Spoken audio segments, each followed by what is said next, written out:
परम पिता परमात्मा पूर्ण ब्रह्म कबीर परमेश्वर जी की असीम कृपा से आज हम सबको ये सत्संग सुनने को मिला।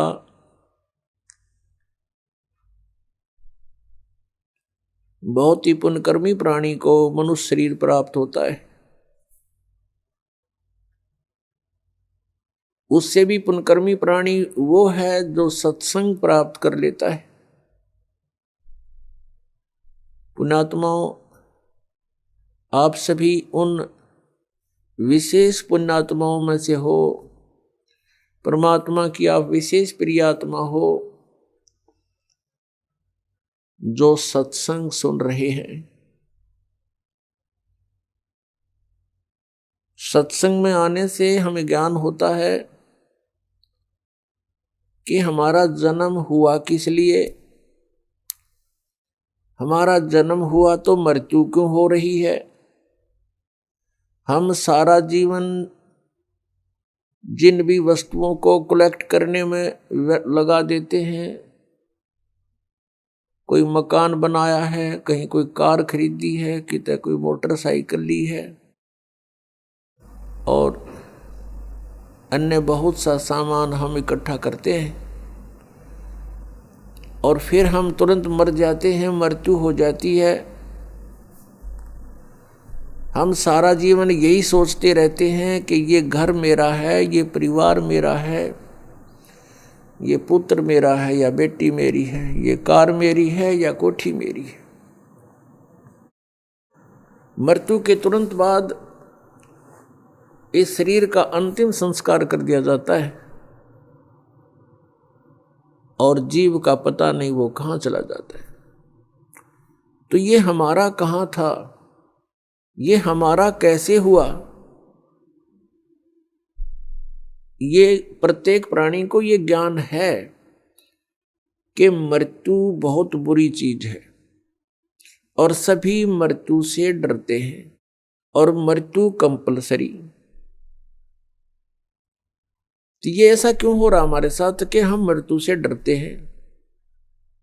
अपने शरीर की रक्षा के लिए हम अपने प्रॉपर्टी को भी बेच करके ट्रीटमेंट पर लगाना उचित समझते हैं ताकि हमारा जीवन बना रहे,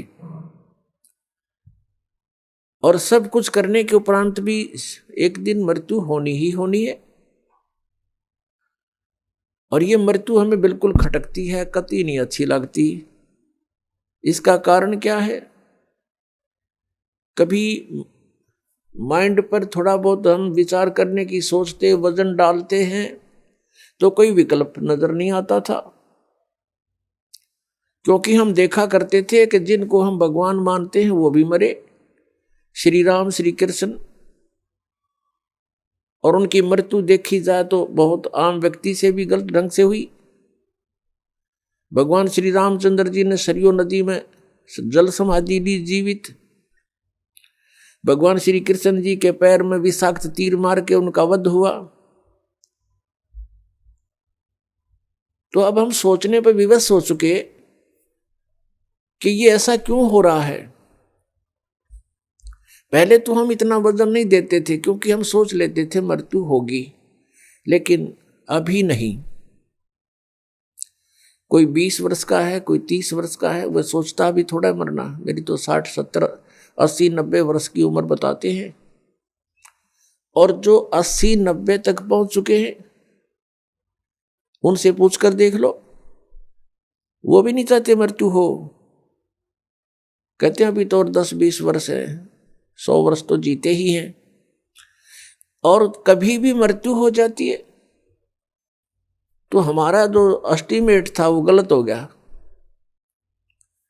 तो हमारा एस्टीमेट एक जीव का एस्टीमेट है, अप्रोक्सीमेशन है। तो इसके लिए हमने परमेश्वर के द्वारा दिए गए उस ज्ञान पर चलना पड़ेगा, तभी हम सफल होंगे। अब हम मृत्यु को बिल्कुल पसंद नहीं करते, मृत्यु हो रही है। इसका कारण क्या है? क्योंकि हम ऐसे स्थान से आए हुए हैं जहां मृत्यु नहीं होती थी। और वृद्ध अवस्था भी वहां नहीं थी।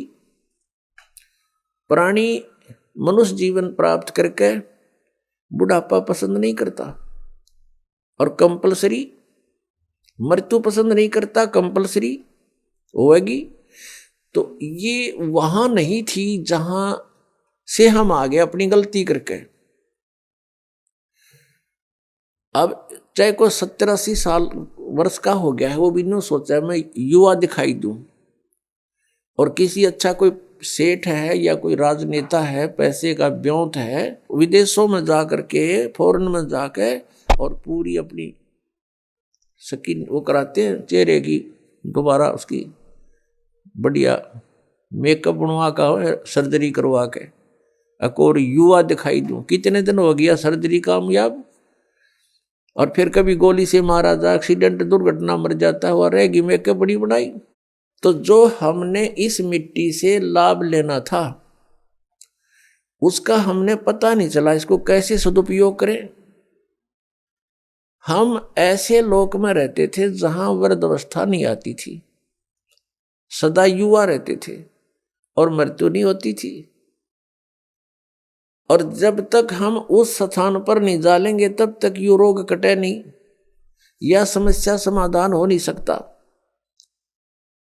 उसके लिए जानकारियां सत्संग में बताई जाती है। क्या बताया जाता है? तू कौन कहां से आने फंदा, देखो आगे बिरानी क्यों जलता। तू कौन कहां से आने फंसा, यहां आगे बिरानी क्यों जलता। चल थीर करूं अवगत नगरी, जा चौर सुहंगम अजब ढूरता। क्या बताते हैं कि तू कहां से आके फंस गया और यहां बिरानी आग में जल रहा है। और परमात्मा कह रहे हैं कि चल तुझे वहां ले चलता हूं जहां जीव कभी नहीं मरता, उस लोक में चलो जहां जाने के बाद फिर कभी मृत्यु नहीं होगी। वो सत्यलोक है। सत्यलोक से हम सभी आए हुए हैं, और यहां हम कैसे आगे, हमसे कौन सी भूल बनी थी, ये भी परमात्मा ने ही आकर हमें याद दिलाई है। क्योंकि हम जो गलती वहां कर चुके थे हम उसको गलती नहीं मान रहे थे। जो हम सतलोक में गलती किया करते थे हमने उस गलती को गलती नहीं माना था, इसलिए हमें आज तक भी ये महसूस नहीं हुआ था कि हमने कौन सी गलती कर दी जो यहां दुर्गति हो रही है। तो ये जानकारी आपको सत्संग में बताई जाती है, दी जाती है, और ये ज्ञान जो आपको सुनाया जा रहा है ये परमेश्वर ने स्वयं आकर ही बताया है।